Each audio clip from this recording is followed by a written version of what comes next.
नमस्कार, स्वागत सत्कार दोस्तों, मैं आपका दोस्त आकाश शर्मा रुदावल। आप देख रहे हैं राजस्थान न्यूज रुदावल। इस समय हम मौजूद हैं ग्राम पंचायत रुदावल में। यहाँ पर सरपंच आते हैं, चले जाते हैं, फिर पुनरावृत्ति हो जाती है 5 साल बाद। लेकिन ज्यों की त्यों बनी रहती हैं, तो क्या बनी रहती हैं? समस्याएं। आज तक वो समस्याएं हल नहीं हुई हैं। आइए हम ग्रामवासियों से जानते हैं। नमस्कार जी, नमस्कार। आपका नाम? मैं सचिन शर्मा एडवोकेट रुदावल से। तो क्या समस्या आपको लगती है? आपकी क्या राय है?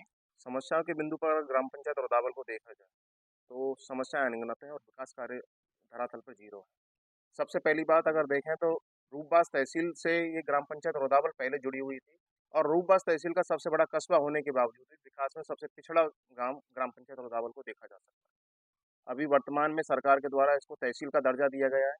बावजूद तहसील इसमें भी एक भी ना तो कोई नया कार्यालय खोला गया है और ना ही तहसील का ऐसा कोई विकास का मुद्दा इसमें कोई हमें कोई स्पष्ट रूप से दिखाई दे रहा है। सबसे पहले अगर जनसंख्या के अकॉर्डिंग बात करें तो ग्राम पंचायत रुदावल सफिशिएंट पॉपुलेशन रखता है कि जो एक नगर पालिका का दर्जा सबसे पहले दिला सकता है। पंचायत समिति तहसील होने के बाद में सबसे पहला काम आना चाहिए इसमें पंचायत समिति होने का। तो पंचायत समिति भी हमें कहीं तक दिखाई नहीं दे रही। ग्राम पंचायत रुदावल एडजॉइनिंग है, अपने नियर बाई है बंसी पहाड़पुर खनन क्षेत्र से। उसके बावजूद भी यहाँ इस तरह का कोई कार्य नहीं है कि जिससे ये हमें शो हो रहा हो कि ये एक बिजनेस के रूप में उभरता हुआ क्षेत्र हो सकता है। एक सबसे बड़ी समस्या है सफाई की। किसी भी कस्बे में अगर कचरा पड़ा हुआ है तो वो स्वच्छ भारत के तहत में अगर देखा जाए तो सबसे पिछड़ा हुआ गांव माना जाता है। यहाँ ग्राम पंचायत की ओर से मुख्य सड़कों पे सफाई तो की जा रही है लेकिन उस कचरे को कहीं भी फेंकने की डंपिंग करने की कोई व्यवस्था ग्राम पंचायत के द्वारा नहीं की गई है। सारे नाले जो कि हैं कचड़े से और कीचड़ से भरे हुए हैं, ग्राम पंचायत के द्वारा उनकी नियमित रूप से कोई भी सफाई नहीं कराई गई है। अभी तक वर्तमान में ग्राम पंचायत मुख्यालय पे भी कई कॉलोनियां ऐसी हैं जिनमें कोई भी सड़क मार्ग नहीं है और बरसात में उनकी स्थिति सबसे ज्यादा दयनीय रही है। और रही विद्युत की व्यवस्था तो यहाँ का तो उसका तो खैर कोई जवाब ही नहीं है। कल रात्रि को भी पूरी रात यहाँ पे लाइट गायब रही और कोई भी अधिकारी उसकी जिम्मेदारी लेने को तैयार नहीं। तो ये कुछ मुद्दे ऐसे हैं जो ग्राम पंचायत के विकास में सबसे अग्रणी रहने चाहिए। और दूसरा मेरा मानना तो यह है विकास होना ही नहीं दिखना भी चाहिए। गत सरकार ने उज्जैन में तहसील मुख्यालय कर दिया, नगर पालिका उज्जैन कर दिया, सारे कार्यालय खोल दिए लेकिन उनका भी जनता को लाभ नहीं मिला। तो विकास वो होना चाहिए जिसको जनता का डायरेक्ट लाभ मिलना चाहिए। इसके अलावा जो मुख्य है सुरक्षा, अपने ग्राम पंचायत रुदावल में मुख्य सड़क मार्गों पे कैमरे की व्यवस्था होनी चाहिए, स्ट्रीट लाइट की व्यवस्था होनी चाहिए और पुलिस की गश्त सुचारू रूप से हर कॉलोनी हर चौराहे पे कम से कम रात में एक एक दो दो बार बीट के अकॉर्डिंग लगनी चाहिए। ये बिंदु सुरक्षा के होने चाहिए। एजुकेशन के मामले में स्कूल को डेवलप करके कॉलेज कर दिया लेकिन कॉलेज में भी इंफ्रास्ट्रक्चर नहीं है। जब तक इंफ्रास्ट्रक्चर नहीं आएगा तब तक कॉलेज के प्रॉपर एजुकेशन का लाभ यहाँ के लोकल बच्चों को नहीं मिलेगा।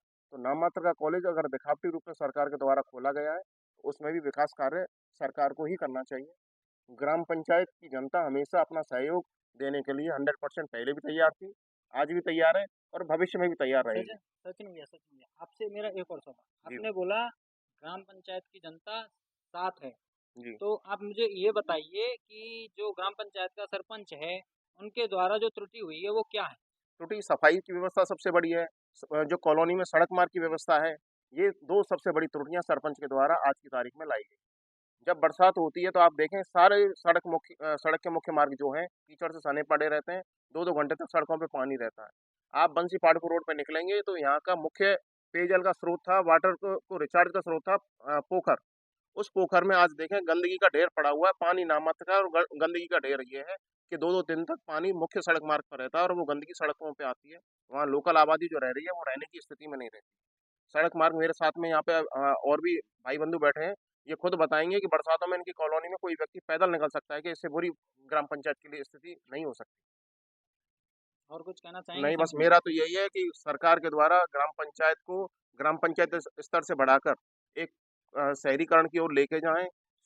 बच्चों के लिए एजुकेशन, मेडिकल, ट्रांसपोर्ट ये 3 फैसिलिटी रहें, लाइट की व्यवस्था सही की जाए और सफाई की व्यवस्था की जाए तो हम कम से कम एक कदम आगे विकास की ओर बढ़ सकते हैं। हाँ, इन सब की समस्याओं से अवगत कराने के लिए बहुत बहुत धन्यवाद। नमस्कार। धन्यवाद। चलो, खबर को हम दूसरे पहलू की ओर ले चलते हैं, एक और भाई से बात कराते हैं। नमस्कार जी। नमस्कार भाई। तो आपको अपनी ग्राम पंचायत रुदावल के अंदर क्या समस्याएं लगती हैं जो मतलब कि महत्वपूर्ण तरीके से पूरी होनी चाहिए? सर, मैं तो इतना ही कहना चाहूँगा कि हमारी कॉलोनी में करीब 3 साल हो गए, रहते-रहते मेरे को सरपंच साहब से कई बार अवगत करा चुका हूँ कि सर हमारे रोड को बना सरपंच दीजिए। साहब का नाम बताइए। सरपंच जसमती कोहली हैं, रावल जसमती के। कुमारपाल हाँ, कोहली। जसमती कुमारपाल कोहली हैं। उनको कई बार अवगत करा चुका हूँ मैं।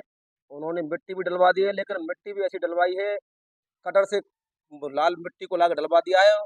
उसमें हमें जैसे भी 2 बूंद पानी पड़ता है, निकलने में असमर्थता होती है। बच्चे हमारे गिर जाते हैं स्कूल जाने में, 3-3 बच्चे स्कूल नहीं जा पाते हैं और हमें भारी मशक्कत का सामना करना पड़ता है। हमने सरपंच साहब से हाथ जोड़ के कई बार अवगत कराया है कि इसको थोड़ा निर्माण कराइए, लेकिन हमको हर बार एक कह के आश्वासन किया जाता है कि फंड नहीं है, पंचायत में फंड नहीं है। फंड आने के बाद ही आपके रोड को बनाया जाएगा। 4 साल हो चुके हैं सरपंच साहब के कार्यकाल को, लेकिन अभी तक तो कोई ध्यान दिया नहीं हमारी तरफ। और फंड भी पंचायत में पता नहीं हमको है या नहीं है, हम कैसे कह सकते हैं सरपंच साहब जाने इस चीज़ को, तो हम तो इतने पढ़े लिखे हैं नहीं। हम तो आपके द्वारा माध्यम से यही सरकार को अवगत कराना चाहते हैं कि जल्द से जल्द हमारी सड़क का निर्माण कराया जाए। हम बहुत परेशान हैं, बस धन्यवाद ये इन कहना चाहता हूँ। समस्याओं से अवगत कराने के लिए बहुत-बहुत धन्यवाद। नमस्कार।